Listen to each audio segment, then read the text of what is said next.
Ja ku jemi sërish së bashku në studio në hapësirën i ftuarit ditës, i ftuarimi i radhës zoti Fitim Zekthi, Opinionist, do të flasim për aktualitetin politik. Ka shumë për të folur, përshëndetje, mirë se vini. Faleminderit, mirë se vini gjata. Ndalemi tek kryetema e javës që lam pas, por që sigurisht do të vijoj të jetë gjatë me sa duket dhe për sa kohë flitet për integrimin, flitet për politikën, nuk ka se si mos flitet për çështjen Tahiri. Zoti Tahiri dorëzoi mandatin e deputetit, ndoshta një të njëjtë që nuk pritej. Pse pikërisht në këtë moment dhe çfarë sjell kjo ndryshe në politikën shqiptare tashmë apo edhe në çështjen Tahiri? Unë do thoya që nuk kemi të bëjmë më me një çështje Tahiri, tani ajo është një çështje Rama. Pra unë nuk do doja që të quajmë çështje Tahiri, nuk ekziston një çështje Tahiri. Në gjykimin tim kemi të bëjmë me çështjen Rama. Pse? Sepse zoti Tahiri ka qenë ministri i brendshëm i qeverisë Rama. Por nuk ka qenë një ministri i brendshëm i zakonshëm, ka qenë ministri i brendshëm me cilin qeveria Rama është mburur për 4 vite. Ka qenë ministri i brendshëm i cili sipas zotit Rama dhe sipas vetë zotit Tahiri ka transformuar policinë e shtetit. Pra, e ktheuat nga një polici gjoja e kriminalizuar në një polici të pastër dhe drejtë dhe ndershme. Është ministri i cili sipas Tahiri dhe zotit Rama ka bërë transformimin e policisë nga një polici që nuk ruante rendin dhe nga një polici që bashkëpunonte me krimin, një polici që vendosi rendin dhe nuk bashkëpunonte me krimin.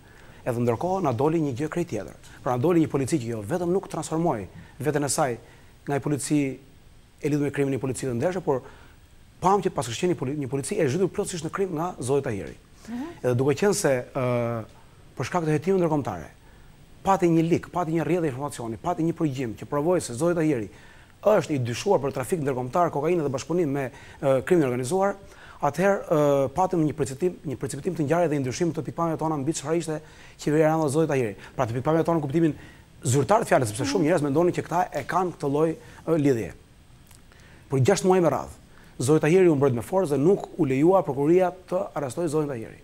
Pas 6 muajsh, një ditë të bukur, një ditë krejt qetë, një ditë pa tamtame të mëdha, pa zhurmë të mëdha, pa vetëtime të mëdha, zoti Tahiri del sulmon gjithë politikën dhe largohet nga parlamenti duke dorëzuar mandatin e deputetit.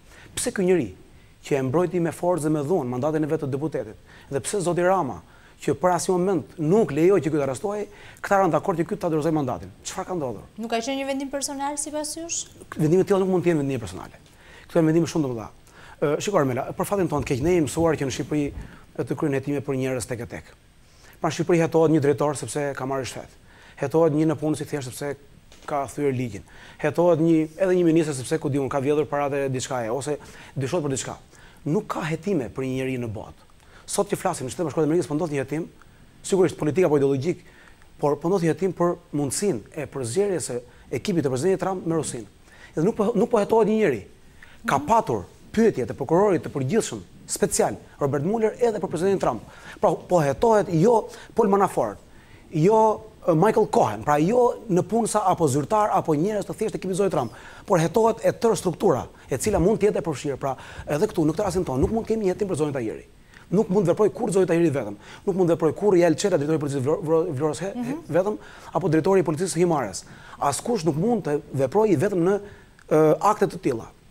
Pra sa kohë në Shqipëri ka një hetim nga prokurori për zotin Tahiri dhe kërkohet arrestimi i tij, dhe sa kohë nuk lejohet me dhunë ky arrestim, por mbrohet.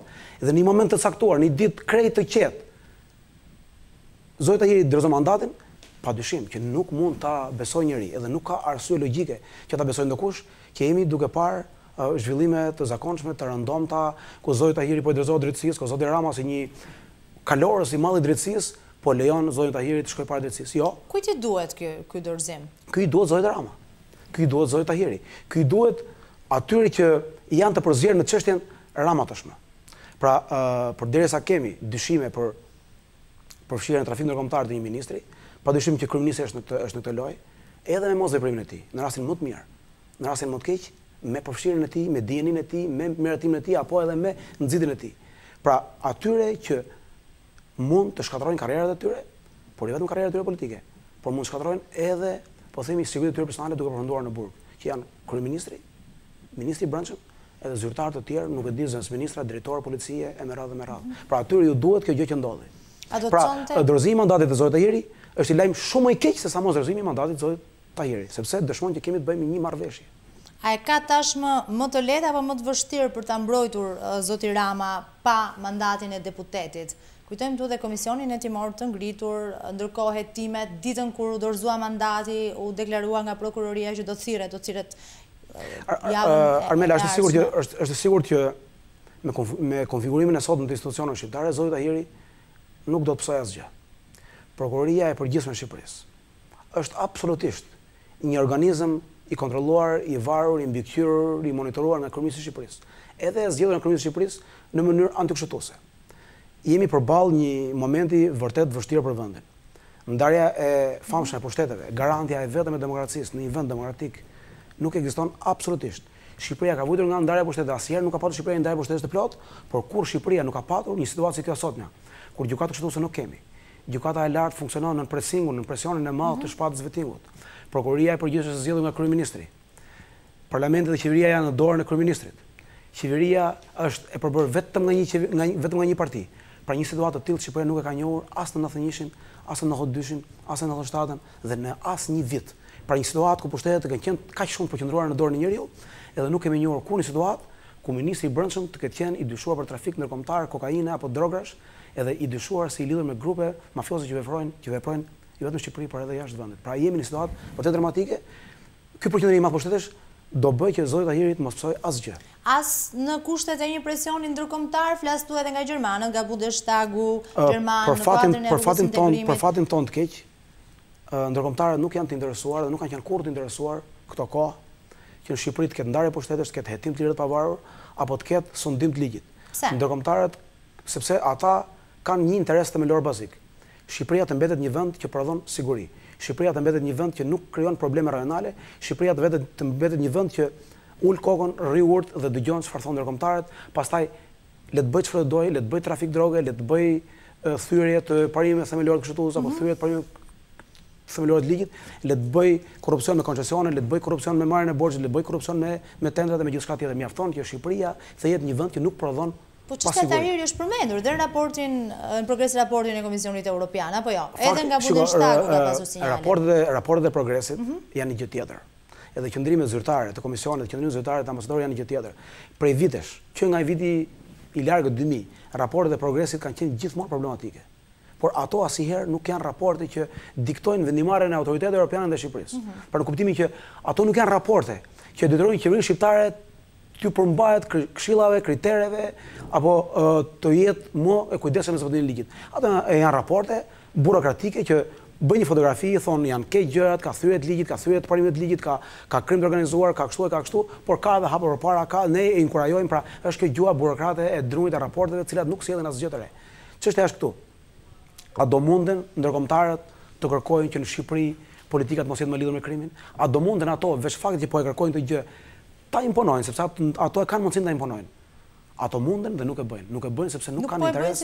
Absolutisht fare, nuk e bëjnë. Unë shoh që ndërkombëtarët për fatin tonë të keq vazhdojnë në burokracinë e tyre të vjetër, jo vetëm ndaj nesh, Bashkimi Evropian është burokrat sa i takon problemet veta, është burokrat sa i takon vendimarrjes vet, është burokrat sa i takon çështjet themelore që shqetësojnë të vetë dhe është burokrat ndaj gjitha vendet të tjera që aspirojnë të hyjnë apo vendet të tjera që kanë një raport caktuar me Bashkimin Evropian. Bashkimi Evropian është një strukturë fatkeqe, burokratike, e ngadalt, e drejtuar nga një establishment që kërkon të ruaj pozitat veta edhe kaq edhe asgjë më shumë. Ka pasur. Kështu që në këtë kuptim, unë them që nuk do ketë asnjë zhvillim të ri. Zoti Tahiri do ja hedh paq. Kjo është një marrëveshje e shëmtuar, e pjesë, e ndyrë në dëm të demokracisë, në dëm të Partisë Socialiste vetë, në dëm të shqiptarëve rreth parë, të cilët u drejtuan për 4 vite nga një ministër që u përfshin trafikun ndërkombëtar, lejoi kanalizimin e vendit, por akoma më keq u drejtuan nga një kryeministër i cili e dirigjoi këtë proces dhe nga një kryeminist i cili tani pas 5 vitesh vazhdon të flasë sikur është reformatori i madh, sikur është promotori i zhvillimeve demokratike në një vend ku varfëria, papunësia, mjerimi janë lebetitse. Pra krahas këtyre probleme të thella me kanabisin, me drogën, në përfshirjen e zyrtarëve apo të ministrave në trafikun ndërkombëtar të drogës, kemi probleme të thella me varfërinë dhe me mjerimin. Jemi domethënë një situatë gati apokaliptike ku njerëzit jetojnë në balt, jetojnë me balt, jetojnë duke ngrënë balt dhe jetojnë duke parë për turbin e qeverisë, propagandën e shëmtuar qeveritare të përditshme që u thot njerëzve se ajo po bën reforma. Unë do të them diçka, unë hyj tek ata njerëz që nuk kam drojt i them gjërat siç i shoh. Vura re që në Lezhë ambasadorja e Bashkimit Evropian Romana Vlautin, për mendimin tim një nga zyrtarët më të dobta, më mediokre dhe më të paafta që Bashkimi Evropian ka dërguar në Shqipëri që nga viti 1991, shkoi në Lezhë në krah të ministrit brendshëm Fatmir Xhafa. Një ditë pasi u dorëzua mandati. Në një moment kur Shqipëria po zgjen dhe po vlon mbi dyshimin e arsyeshëm se kryeministri Rama ka bërë një marrëveshje mafioze me ministrin e brendshëm Tahiri, që ky fundi mandatin do të rriqet. Edhe ajo shkoi në krah të ministrit të brendshëm Xhafaj në një aktivitet totalisht propagandistik. Nga kjo propaganda e shëmtuar lefeniste e qeverisë shqiptare, ku gjoja zotit Xhafa jep llogari para popullit dhe zoti Xhafa dëgjon popullin dhe aty flitet për mënyrën se si mund të përmirësohet siguria publike apo siguria e njerëzve. Pse duhet ishte ajo atje? Ajo duhet ishte thjesht vetëm për t'i treguar shqiptarëve që unë jam me zotin Rama. Që ajo që ndodhi dje nuk e prek zotin Rama, që ajo që ndodhi dje ka të bëjë vetëm me zotin Tahiri, që ajo që ndodhi dje tregon se zoti Rama dhe zoti Tahiri janë njerëz që duan drejtsinë dhe ja, ata i hapën rrugën drejtësisë se gjërat vazhdojnë përpara, ne jemi me këtë qeveri që po punon mirë. Por zoti Tahiri e sulmoi zotin Xhafaj në këtë. Padyshim, nga pikpamja politike zoti Tahiri është hedhur. Politikisht zoti Tahiri ka vdekur si qenie politike. Zoti Tahiri tashmë është një njeri i cili do t'i shpëtojë burgut, edhe ai nuk do përzjej në atë humbell të madhe ku është zhytur vet askënd që ka qenë përfshirë në këtë humbell. Në atë humbell nuk mund mos jetë përfshirë zoti Rama. Edhe ai po del nga politika, por po shpëton kokën, e duke shpëtuar kokën, po shpëton politikën e zotit Rama. Edhe zonja Vlautin e ka miratuar këtë gjë duke shkuar në krah të zotit Rama, po atë ditë në mbrëmje, por duke shkuar në krah të zotit Xhavaj, po atë ditë në Lezhë, duke bërë teatr qesharak absurd të gjëja, duke folur atje për mënyrën se si mund të adresohen çështjet e rendit të sigurisë së Shqipërisë. Çfarë ndikimi ka kjo? Një qëndrim i personit fakt që është përfaqësues i Bashkimit Evropian para mbledhjes së qershorit, para Këshillit Qershorit. Armela, nuk e dim nëse do ta marrim apo jo çelin negociata në qershor. Për mendimin tim këto janë gjëra me pak rëndësi. E rëndësishme është apo përmirësohet situata e demokracisë në Shqipëri, apo përmirësohet cilësia e llogaridhënies së qeverisë. A kemi një qeveri që është më përgjegjëse para njerëzve të saj? A kemi një qeveri që jeton me shqetësimet atyre që s'kan bukë, atyre që s'blen dot ilaçe, e atyre që po vritën rrugëve, e atyre që u grabitet prona, e atyre që jetojnë në një polici e cila është më shumëti përgjegjëse për trafikun e drogës dhe jo për kujdesin ndaj rendit. Pra kjo është e rëndësishme. Çfarë situate po përjeton Shqipëria dhe jo a do ta marr Shqipëria apo jo çelën e negociatave. Nëse ne marrim çelën e negociatave, edhe vendi zhytet gjithmonë më shumë në krim, vendi bëhet gjithmonë më i pasigurt, vendi bëhet gjithmonë më i pakorruptuar. Ndarja pushteteve thuhet se nuk ekziston fare, nuk ka kujt duhet kujt një akt formal i marrjes së negociatave, i çelës negociatave. Pra, sigurisht ka rëndësi në ato rrugtimet tona stacionare drejt Bashkimit Evropian, por në thelb në kuptimin substancial të fjalës, nëse ne nuk rregullojmë asgjë nga pikpamja e demokracisë, nga pikpamja e funksionimit të shtetit ligjor, është e kotë.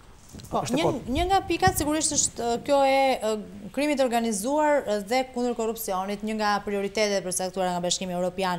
A do të shërbente si një shembull ose si një kokë turku arrestimi i Tahirit, apo ky i fundit ka mjaftueshëm gjëra, detaje, informacione me të cilat mund të kërcënoj si opozitën ashtu edhe mazhorancën? Ka folur dhe me emra konkret në daljen e tij publike të fundit. Zoti Tahiri përdori një gjuhë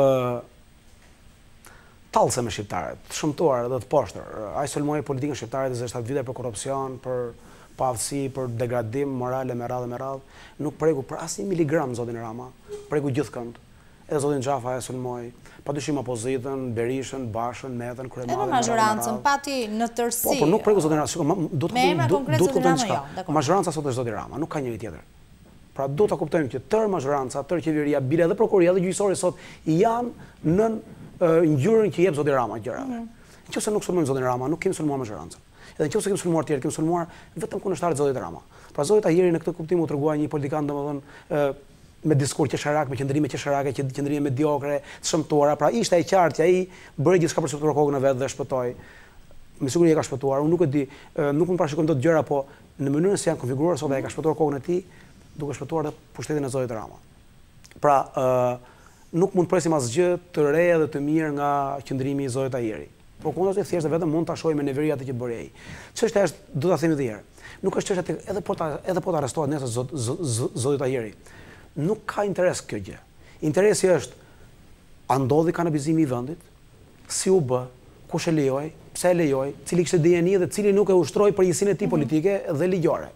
Ka ndodhur trafik droge në Shqipëri. Kush e bëri, si e bëri, me cilin grup, me dijenin e kujt dhe me miratimin e kujt dhe cili prej funksionarëve të lartë shtetëror e dinte dhe nuk respektoi dhe nuk zbatoi përgjegjësitë e tij ligjore.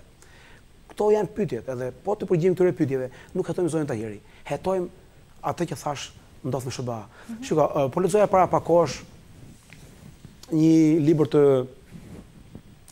të dy politologët njohur italian, cili thonin që ka rreth 20-30 vite që krimi i organizuar nuk bën më krime monstruoze, ta them si vrasja e Borsellino's apo e Falcones në Itali. Por ka rritur një shkallë të atill sofistikimi edhe bashkëpunimi me kryeministrin, me ministrin, me zyrtar të lartë, me drejtor të policie, me prokuror, me gjyqtar, saqë gjithçka bëhet në mënyrë mjaft të butë, mjaft të qetë, mjaft të heshtër, askush nuk kupton asgjë. Edhe mund të ndodh një avari, po themi, një lik, një rrjedhje. Edhe atëherë ti kupton që jetohemi në një situatë dramatike. Edhe në fakt ky është rasti jon. Për 4 vite me radhë, zoti Rama, zoti Tahiri, zoti Lu, zonja Vlautin, dilin të katërt së bashku. E thonin kjo është qeveri e shkëlqyer, ka luftuar krimin, ka luftuar drogën, ka luftuar kanabisin, ka përmirësuar situatën në Republikën Shqipëri, ka përmirësuar pra zoti Tahiri shikoi si shpëtimtari i madh i Shqipërisë. Edhe u desh një përgjim në Itali që të na sillte një pamje krejt tjetër. Pra ndodhi ky lik, pra ndodhi kjo rrjedhje, ndodhi kjo avari në sistem, që ne të kuptoni që bëhet fjalë për një situatë të tmerrshme. Pra, edhe çfarë ndodh? Sot ndodh kjo gjë që ti nuk e kupton dot nëse nuk ka një avari. Kishte një avari, kuptum këtë gjë. Bile qeveria mohon ende. Gjithkusht mohon ende, por pavarësisht se mohojnë, të gjithë e dinë që kjo gjë ka ndodhur. Edhe çfarë po ndodh? Po ndodh që po përpiqen ta fshehin, ta lokalizojnë, ta instrumentalizojnë, ta zvoglojnë, ta minimizojnë, të mos e shesin për një gjë të madhe. Por për ku diun, për një hetim që po ndodh dhe që qeveria po lejon hetimin dhe qeveria pra është sërish në anën e ligjit. Jo. Hetimet e kësaj natyre, edhe e përmenda rastin e SBA-s, edhe kjo është e njohur botërisht për gjithë ata që studojnë politikën, dihet që FBI-ja, po edhe prokuroritë e rëndësishme të botës demokratike, i hetojnë çështjet me themel. Pra hetojnë stres pas strese, e nisin nga periferia, vend deri tek maja. Marrin njerëz, i pyesin, i bëjnë bashkëpunëtor, edhe stres pas strese derisa arrin të krejojnë një gjëje. Ne kemi parë arrestuar një drejtori i burgjeve, por është vet. Edhe merret ky futet në burg. Po a ka bashkëpunuar ky me njëri më lart? A ka përgjegjësia njeriu më lart që ka emëruar këtë? Po me njëri më poshtë, ka bashkëpunuar ky. Po me njëri paralel, ka bashkëpunuar ky. Pra ne izolojmë rastin. Ndërkohë çfarë ndodh? Çfarë ndodhi në SBA në rastin e hetimit të presidentit Nixon? U hetoi një strukturë tërë shtëpisë bardh. Çfarë po ndodh në rastin e hetimit për Rusinë sot në SBA? Po hetohet tërë pavarësisht se është një hetim totalisht në gjykimin tim i stisur nga demokratët kundër presidentit Trump. Por ama mënyra se si hetohet jo njëri, hetohet tërë çështja. Pra nuk hetohet thjesht Paul Manafort, nuk hetohet Michael Cohen, apo jo, por hetohet tërë çështja, ka mbërritur çështja sa janë drejtuar pyetje presidentit Trump. Ndonse ditë botërisht nga hetimi s'ka dhënë asnjë gjë. Pse prokurori për shkakun nuk e pyet zotin Rama në Shqipëri? A ka pyetur për zotin Rama prokuroria? Sa duket ja. Kjo është çështja. Dekor, duke u ndalur tek ajo çfarë ndodhi një ditë më parë, që sigurisht lidhet me politikën, tashmë në krau tjetër me opozitën, ka pasur një incident në ditën e 5 majit, përplasje, e kemi ndjekur sigurisht, mes përfaqësuesve të Partisë Demokratike të Forumit Rinor më së shumti dhe atyre që mbrojnë ende figurën e ish-diktatorit. Sikundër ka pasur edhe zëra që ka qenë diçka e stisur nga vetë Partia Demokratike pas debateve të shumta në konventin e Partisë Demokratike një javë më parë. Kujtojmë deklaratën e zotit Ibsen Elezit për çështjen e përfshirjes së antikomunizmit në statut. Në vendvështrimin tuaj.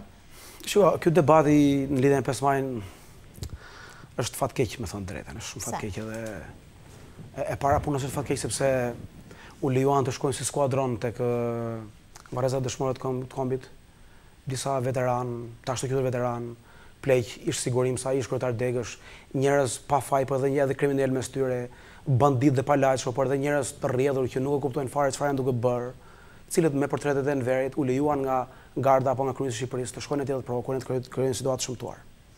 Dëshmorët e kombit nuk janë Enver Hoxha, dëshmorët e kombit nuk janë Mehmet Sheu, dëshmorët e kombit nuk janë kriminalë të regjimit të sigurisë shtetit, bile Enver Hoxha edhe varë nuk e ka atje, ka patur dhe është shkollur, edhe të tjerë kriminalë të këtij vendi nuk kanë varën atje, atje kanë varën një pjesë e rëndësishme të dëshmorëve të këtij vendi, kështu që atje nuk mund shkohet me portretet e Enver Hoxhës. Pra ishte një provokim i ndyrë dhe i poshtër, i cili është shfaqur në Shqipëri në fakt ka 5 vite, që kur zoti Rama ka. Po, të thoya, nuk është era e parë që shfaqur. Që kur zoti Rama ka ardhur në pushtet, kjo gjë ka ndodhur në Shqipëri. Kjo gjë nuk ka ndodhur në 92-shin, as në 93-shin, kur ishte zoti Berisha president, por nuk ka ndodhur as në 97-ën, kur ishte zoti Nano kryeminist, as në 98-ën, as në 99-ën, në 2000 kur ishte Majko dhe Meta, nuk ka ndodhur kurrë. Nuk ka ndodhur prapë kur ishte zoti Berisha kryeminist, edhe ka ndodhur kur në Shqipëri është instaluar si kryeminist zoti Rama. Këto janë akte të ndyra provokimi që zoti Rama i bën, sepse zoti Rama në fakt është një njerëz i cili provokacionin e ka mënyrë jetese, zemrimin dhe urrëtitjen e ka gjendje të zakonshme, të vazhdueshme, edhe ai i lejoi me qëllim që ata të shkojnë atje dhe të bënin ata të ndyrë. Është rastësore një javë pas për mendimin tim nuk është rastësore, është e gjitha e kurdisur në mënyrë që vendi të flasë për këtë gjë, që ne të rikthehemi plagëve tona të vjetra mbi komunizmin, mbi krimet e komunizmit, mbi regjimin e barbar dhe kriminal të Partisë Punës, dhe mbi reminiscencat e rënda që kjo partia socialiste i bart me vete dhe nuk largohet dot prej tyre. I kurdisur nga majoranca po thoni? Absolutisht po, i kurdisur nga majoranca në mënyrë që të mos flasin për çështjen Tahirit, në mënyrë që të mos flasin për paktin e mundshëm të Ramës dhe Tahirit, në mënyrë që të mos flasin për mungesën e hetimit mbi trafikun ndërkombëtar të kokainës të kryer nga qeveria shqiptare, mbi kanabizimin e vendit dhe mbi dhjetra probleme të mëdha që ka ky vend sot, që nga prokurori i përgjithshëm që është në kontrollin e qeverisë edhe gjëra tjera që i dim gjithë shqiptarët. Kjo është gjëja e parë pra që duhet neveritur, duhet të kemi krup ndaj këtij aktit qeverisë shqiptare që e lejoi këtë gjë. Shikoj, di pse them kaluar qeverisë shqiptare, se kjo është e ditur që ka kaluar qeverisë shqiptare, sepse qeveritë tjera kur s'ka qenë zoti Rama nuk e lejonin dhe kjo dihet, por ka dhe një moment po ta mbani mend në vitin 2014. Po. Pati një reagimisht ambasador Aleksandar Arvizon në Shqipëri. Edhe ai doli dhe tha, është shëmtuar dhe fatkeqe që qeveria shqiptare nuk i ndalon këtë gjë. E zoti Rama ndaloi nesmen. I ndaloi në 29 nëntor, i ndaloi pra edhe zoti Lu, në fakt për habinet gjithë zoti Lu nuk merret me këtë gjë. Zoti Lu është një ambasador i cili është fokusuar totalisht tek është të quhet reformë në drejtësi në fakt, që në gjykimin tim është reformë në ç'drejtësi dhe është një reformë për të marrë në kontroll zoti Rama pushtetet prokurorale dhe gjyqësorë sikur se i ka marrë, po pra kur zoti Arvizu reagoi në vitin 2014, zoti Rama u tërhoq dhe nuk pati atë vit dalje të presionistëve me portretet e shokut Enver. Sa ka reaguar në fakt Partia Demokratike? Kjo është hera e parë që shohim një reagim të tillë? Partia Demokratike, çka dëgjoj, se ka dhe një problem të madh, ka dhe një problem të madh në Shqipëri.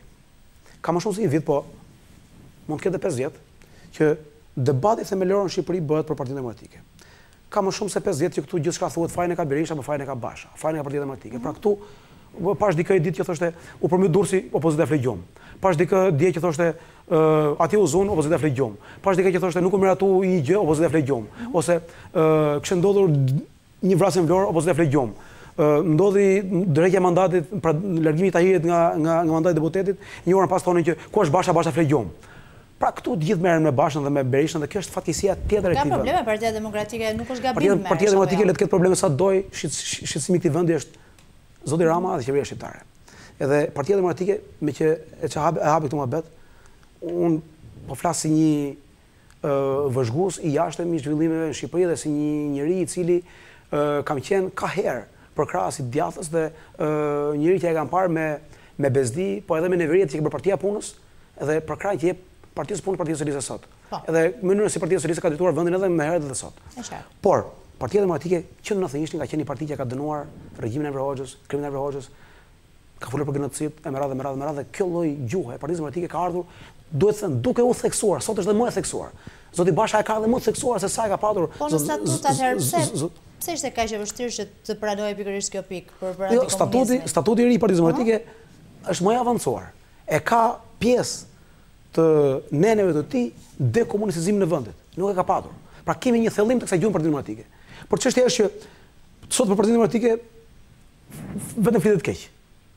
Edhe unë jam i sigurt që një pjesë demokratësh janë të lodhur nga mënyra si qeverisë zoti Rama, janë edhe të pezmatuar nga gjendja e keqe e vendit dhe e shohin opozitën të dobët. Edhe këta unë mirë kuptoj dhe i dua shumë bile. Por ka dhe një pjesë njerëzish që janë bërë vegla, po them unë, të propagandës së madhe të qeverisë e cila për gjithçka fajson opozitën.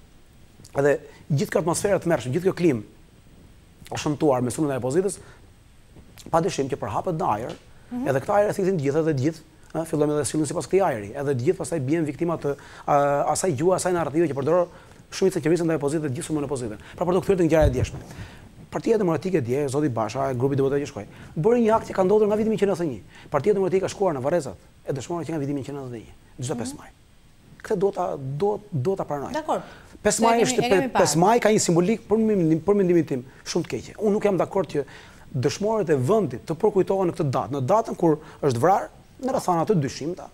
Por para se rrethanave, Kemal Stafa një komunist i ri, djalosh, i ri në atë kohë, i menduar si idealist nga shumë njerëz, por gjithsesi si një komunist. Edhe unë nuk jam dakord që dita e përkujtimit të dëshmorëve të këtij vendi të jetë vrasja e një djaloshi komunist. Për më tepër, kur kjo vrasje është përdorur në mënyrë të shëmtuar për propagandë nga Partia Komuniste nga viti 1944 deri në vitin 1991. Pra është përdorur si simbolike madhe antifashiste, sepse duhet të themi diçka.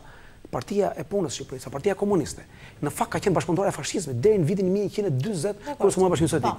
Si pasojë e këtij ngërçi të madh të bashkëpunimit me fashizmin, ajo tha që ne e kemi patur për antifashizmin një po themi shtyll tonë të madhe dhe e mori figurën e Qemalstafës dhe e ngritin në piedestal. Ka dyshim atë që Qemalstafu vra nga vetë komuniste, por kjo është temë tjetër. Pra, unë nuk jam dakord që vrasja e një idealisti komunist, po të themi, të ndershëm, si Qemalstafa, të jetë data që ne përkujtojmë dëshmorët. Por kjo është një datë saktuar nga qeverisja, nga Parlamenti Shqiptar dhe e pranuar, po themi, nga pak a shumë e heshtos edhe nga Partia Demokratike, e cila ka shkuar atje për 27 vite. Tani gjithë kjo zhurmë të mërshme ndaj Zotit Basha ndaj Partisë Demokratike dje, pse shkoi te Zoti Basha, po atje ka shkuar vazhdimisht. Ka një stisje. U lit kryesisht me kuvendin dhe veçanërisht me ato çfarë thanë nga Zoti Ibsen Elezit. Pra, shiko, ka një stisje. Pra, mendi djallëzore kështu punojnë. Provokimi, për definicion, është diçka djallëzore. Nuk ka provokim as për të zbavit dikë, as për të thënë vërtetën, dhe as për të prodhuar një dialog apo as për të prodhuar një diskur që na çon tek një vërtet. Provokimi bëhet vetëm nga mendje djallëzore diabolike. Dhe provokimi, cili e bëri provokimin? Dje.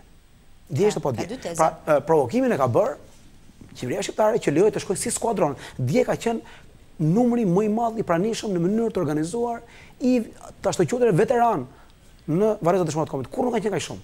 Dhe kaq të organizuar dhe me këngë, me parolla duke kënduar. Edhe kur në momentin kur do vinte Zoti Basha. Sepse atje dita 5 maj ka 24 orë. Ata ishin pranishëm pikërisht në këtë orë. Dhe jo kur shkoi Zoti Meta, dhe jo kur shkoi Zoti Rama, por kur do vinte Zoti Basha. Pra kishte një provokim. Edhe provokimi sigurisht ngjalli reaksion tek me të drejtë, tek demokratët, tek të rinjt, cilët thyen ato ristelat, ato kartonat, ato tenëqjet e Enver Hoxhës. Në gjykimin tim bën mirë që i thyen.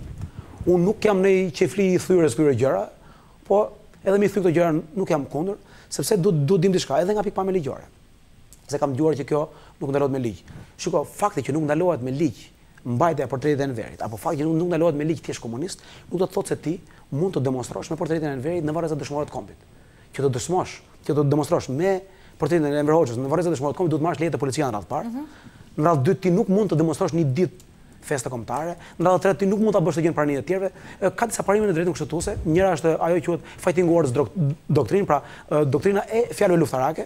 Pra fjalët luftarake janë fjalët që ç'a bëjnë? Shkaktojnë atë që quhet immediate breach of peace, pra thyrjen me njëherë të paqes. Pra atëherë nëse mund ndodh kjo gjë, nuk lejohet, pra nuk e kap liria shprehjes. Pra është e paligjshme, është antikushtetuese dhe policia duhet i procedojë penalisht ata që bën këtë gjë. Jo thjesht i ndaloj, por duhet ti ndjek penalisht policia dhe prokuroria për aktin e dieshëm. Pra është e palejueshme të manifestosh në portretet e Enver Hoxhës në varrezat e dëshmorët kombit. Pra fakti që nuk ndalohet mbajtja e portretit nuk do të thotë ti mund ta mbash kudo.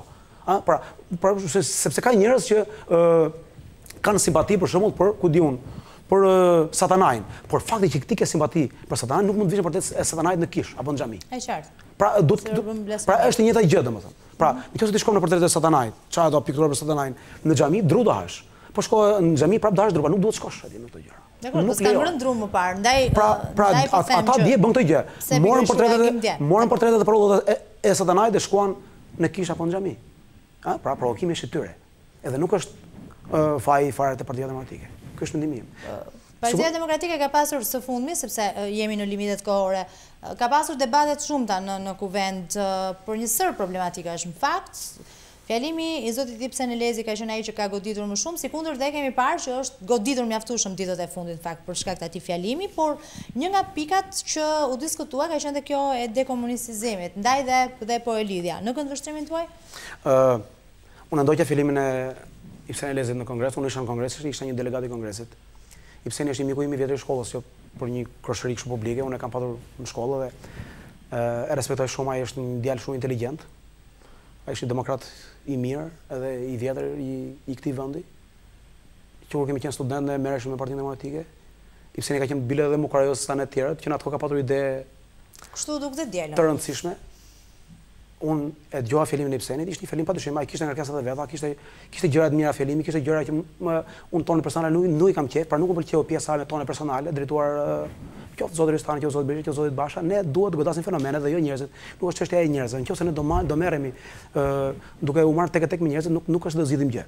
Por dua të them që fjalimi i Zotit Ibsen Elezit nuk meritonte atë sharje apo lumë akuzash që ju vërsulën atij në rrjetet sociale. Duhet përshëndet qëndrimi i Zotit Basha, edhe i Zotit Berisha, edhe i Partisë Demokratike, e cila e njeh shumë mirë Zotin Elezit, sepse ka qenë kryetar i Partisë Demokratike për Kushtin, dhe e dinte shumë mirë çfarë do thoshte Zoti Elezi, por nuk është një befasi. Por demokratët, ajo që tha Zoti Elezi është e njohur. Zoti Elezi është një njeri qendrestar me këto mendime prej kohësh. Ai edhe kur ka qenë kryetar i Partisë Demokratike ka qenë pra Zoti Elezi dallohet për një lloj rebelizmi. Tani që nuk është prap është i tillë, edhe të gjithë dinin që po të flisë Zoti Elezi do të fliste kështu dhe të gjithë e lanë të flasë kështu.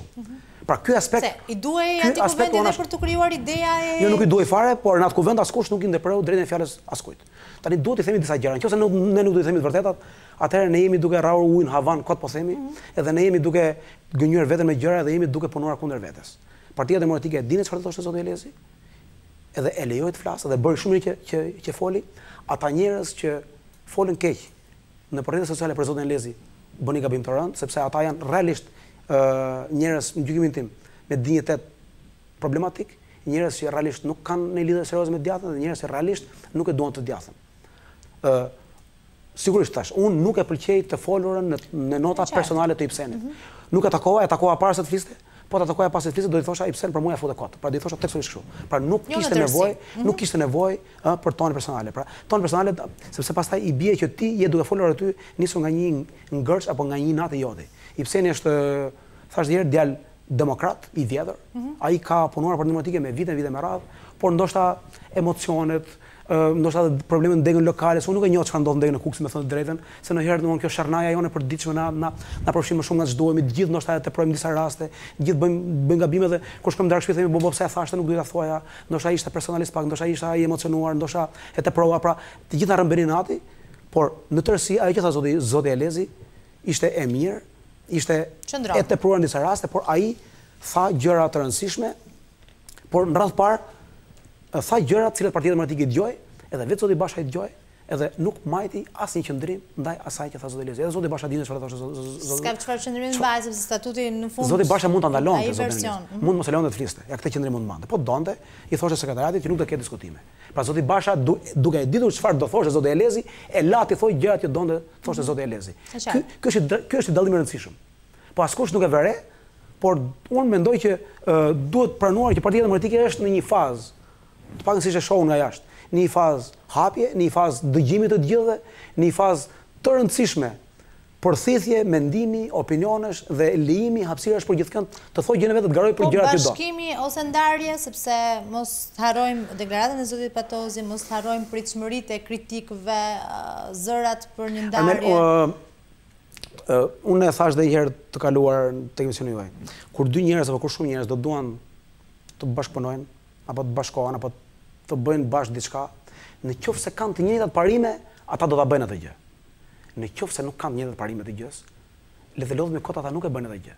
Pra, në qoftë se dy njerëz duan të punojnë bashkë. Nëse nuk duan, edhe unë çfarë vere, unë vere këtë gjë.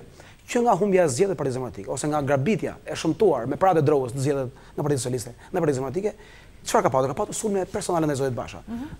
Nuk do të përmend emra, se unë kam gjithë respektin e duhur për zonën Topalli, për Zotin Patozi, për Zotin Ruli, zonën Bregu, Zotin. Pra nuk ka ngel çështja që unë të vi tash në televizion dhe të fillet shaj, këta është shëmtuar, por duhet të them diçka. Këta kanë bërë qendrime personale, e kanë sulmuar personalisht.